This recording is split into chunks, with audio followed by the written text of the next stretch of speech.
Hey guys, welcome back di Jason Armus Show. Nah, hari ini gue mau mereview salah satu aplikasi peer-to-peer lending yaitu Acceleran. Temukan jawabannya setelah yang satu ini.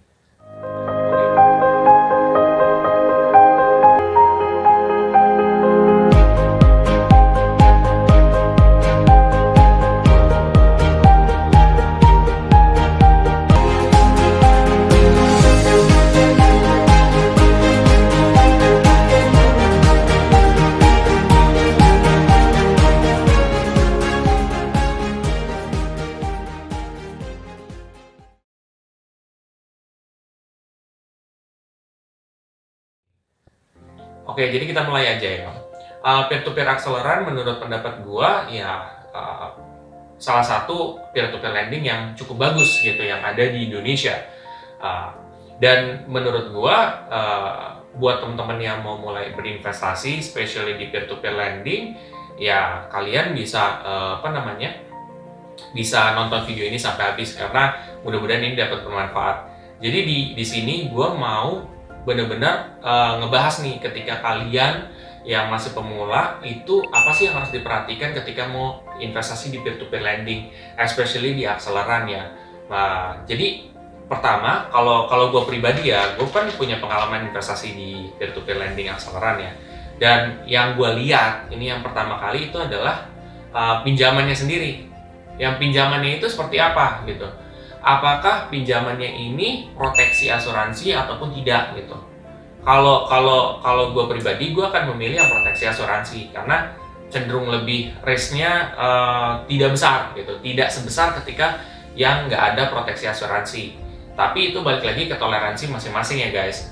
Bahwa setiap ada misalkan proteksi asuransi, yang gue lihat biasanya returnnya itu tidak akan sebesar yang non proteksi asuransi.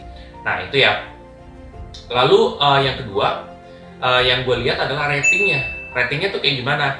Apakah dia termasuk A, B, C gitu, atau B plus atau apa, B minus. Jadi gue benar-benar lihat juga dari ratingnya ya. Pada saat itu gue melihat semakin tinggi ratingnya, kayak misalkan C, itu berarti resikonya itu tinggi gitu. Resikonya tinggi, otomatis potensi keuntungannya juga pun tinggi gitu kan. Nah, kalian memilih yang mana nih? Biasanya sih kalau yang proteksi asuransi itu resikonya tergolong sedang-sedang aja gitu loh. Nggak yang sampai gede banget ya. Sepengalaman gue ya, sepengetahuan gue. Tuh, itu yang kedua ya. Yang ketiga yang gue lihat itu adalah identitas usaha. Jadi kalau misalkan lo di aplikasi Acceleran tuh dia juga menjelaskan kan ada poin ke identitas usaha. Di situ pastikan tuh kira-kira usaha ini tuh jenis usaha seperti apa sih, dan kira-kira sampai jangka waktu atau tenor yang ada di kedepan hari itu kira-kira masih bagus nggak usaha ini atau di bidang usaha ini. Karena kalau misalkan usahanya bagus berarti potensi untuk mengembalikan uang kita beserta dengan bunganya itu kemungkinannya besar dibandingkan ya kalau lo lihat oh nih kayaknya kurang tepat deh gitu. Ya itu mendingan jangan gitu. Tapi kalau kalian merasa oh ini tepat nih gitu kan, ini bagus nih di kedepan hari, ya udah gitu, kalian bisa menjadikan pilihan juga. Lalu kalau gue pribadi, gue juga ngelihat dari highlight keuangan ya.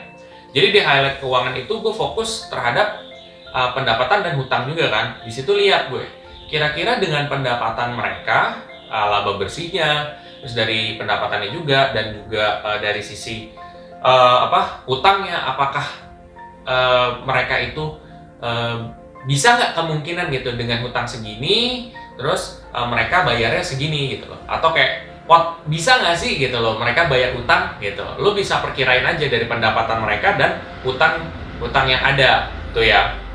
Lalu poin selanjutnya yang gue lihat itu adalah histori pinjaman. Jadi histori pinjaman itu adalah poin yang paling penting menurut pendapat gue ya. Karena di sini lu bisa lihat nih histori pinjamannya. Apakah memang sebelumnya pernah terjadi keterlambatan dan sampai sekarang masih ada terjadi keterlambatan, lu bisa lihat di situ gitu. Kalau gue pribadi, gue akan mencari yang emang keterlambatannya itu tidak ada gitu ataupun nol gitu. Karena ya menurut gue resikonya lebih kecil dibandingkan yang ada keterlambatan. Tapi itu bukan berarti keterlambatan itu jelek juga sih gitu. Tapi lo harus timbang-timbang dari berbagai aspek gitu loh, dari beberapa yang gue sebutin tadi gitu. Kalau gue pribadi sih seperti itu. Jadi semua balik lagi ke kalian nih. Kalau kalian udah siap gitu kan, kalian sudah merasa bahwa wah ini tepat nih gue untuk memberikan pinjaman di sini, ya udah lo tinggal berikan pinjaman, ikutin aja alurnya selanjutnya gitu. Kalian mulai invest di situ, bisa dimulai dari 100.000 ya kan, ya udah gitu. Nah kalau buat teman-teman yang masih pemula, kalian bisa pakai kode referral gue yang ada di bawah sini. Nah nanti ketika pakai kode referral gue, lo bisa dapat 100.000. Lo bisa dapat 100.000 nih, kan lumayan kan? Lo mau mulai invest, lo udah dapat 100.000 gitu kan untuk mulainya gitu. Tapi kalau misalkan lo merasa kayak gue kayaknya pengen top up lagi nih lebih daripada ini, ya udah lo tambahin aja gitu. At least lo bisa ngeliat dulu nih investasi ini bagus apa enggak gitu kan. Ya udah, kalau lo rasa udah bagus dan ternyata sampai tenor itu lo udah dapat return, ya udah itu keputusan kalian. Kalau kalian suka, kalian bisa reinvest lagi uang itu gitu sih. Kalau kalian merasa video gue sangat bermanfaat, kalian bisa share aja ke teman-teman kalian yang lain. Dan jangan lupa untuk subscribe, like, dan komen di video gue. Sampai jumpa di video gue selanjutnya. Terima kasih.